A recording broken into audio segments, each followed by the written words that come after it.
Баршаларыңызға ассалаумағалейкум. Шұғыл ақпарат.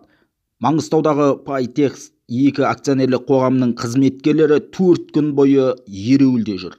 Лада кезеттің дерегі бойынша жұмысшыларға аязға қарамастан жапандылада наразылықтарын білдіруде. Оларға вахтаның ауысымдағы жұмысшылары қосылған.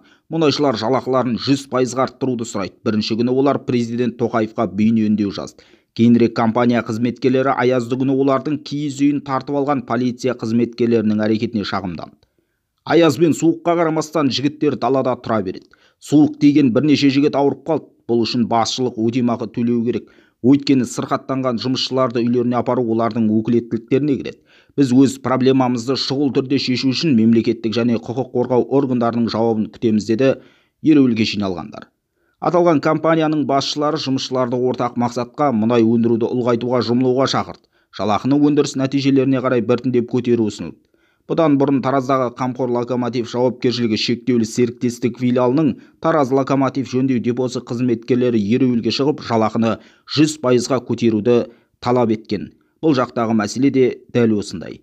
Еліміздегі еңбек дауы қашанға дейін жалғаспақ? Билік бұл туралы міндетті түрде арнайы мәлімдеме жасап, өздерінің пікірін білдіру керек. Себебі халық аш отыр және айлығы шайлығына жетпейді. Бұл жасыратын дүние емес.